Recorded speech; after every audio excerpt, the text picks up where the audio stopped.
All right, we're going to move on to probably one of the more contentious issues in the AFL at the moment, which is bubbled over with what happened in the Brisbane Lions GWS game, where unfortunately Harris Andrews got absolutely KO'd by Jeremy Cameron, who took no further part in the game. And I don't know the exact update, but the latest was that he does have some bleeding on his brain, which is just, that's awful. And that's like career ending, but forget footy, like that's life-threatening. So, yeah, our thoughts go out to Harris Andrews, and hopefully they can sort that out and he can get back to playing footy, and just healthy to start with. But it has raised a big question of, do we need to bring in some kind of red card system? Because that incident happened. It happened at the 13-minute mark, so it was 13 minutes left in the first quarter. Jeremy Cameron went on to kick 3 goals, play a pretty big role in the game. Harris Andrews is done for possibly the season, but he doesn't take any part in that game. AFL bring in a red card, yes or no?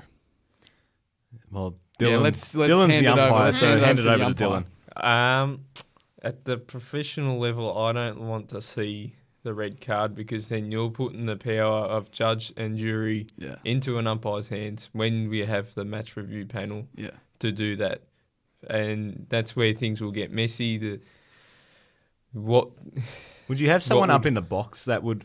If you're going to do it, that would be the best way to have a review up in the box. They send it down and say, yep, send him off. Would you think of something like the sin bin, like Yeah, how they that's have what in I was NRL? thinking, yeah. That they, they have like a 10-15 minute period where they get sent off, think about what you've done type thing, sent to the naughty corner, come back on. I like John Ralph's how he ended his article about the red card. He wrote... Was that in the Herald Sun? It wasn't in the Sunday Herald Sun. Yeah. Don't use the red card for line ball incidents with shades of grey. No. Do it when a player loses the right to play. Yeah.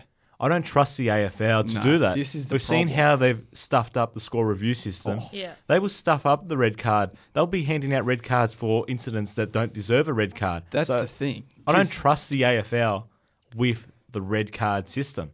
But if you're going to do it, it's got to be for pure dog acts. Yeah. Not reckless. And not I think Cameron actually, the final, he got 5 weeks, and I'm pretty sure they found that it was intentional, but it's got to be like a pure dog act. It's got to be a Barry Hall. Yeah. There's a only, Tom Bug when he really just turns only, around and punch Callum Yeah, Mills there's really for no only reason. 3 in the past decade. The Tom Bug one, the Barry Hall, and Dean Solomon's elbow on Cameron Ling. Yeah. What about Basher Hooley? Would you have given him a card for his one probably. on Jed Lamb? Yeah, I would have. Yeah. Probably, but then there's more.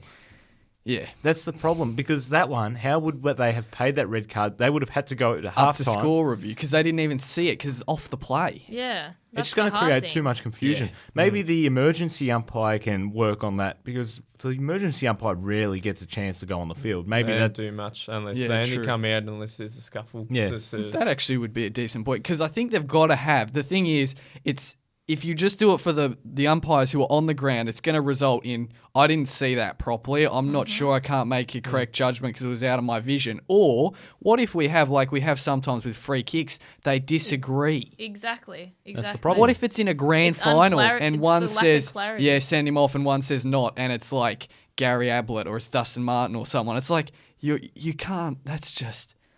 I don't know. That's just got the potential to be a nightmare. If you're going to do it, have the review, they send it up, and then leave it to the review system, and it's not on the umpires, it's on them.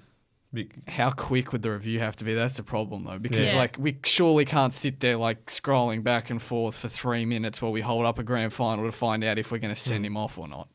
I think you just can't have it, to be perfectly honest. Or That's they have why. to have, like we were saying, some other method. You can't send a player off for a whole game, because that's why you have the review system in the first place, to check these challenges and stuff like that. You shouldn't be putting that much pressure on the umpires in the first place anyway, when they have enough calls to make and enough duties that they have to do anyway. Yeah, there's already so much pressure on. We don't really need to put more onto it.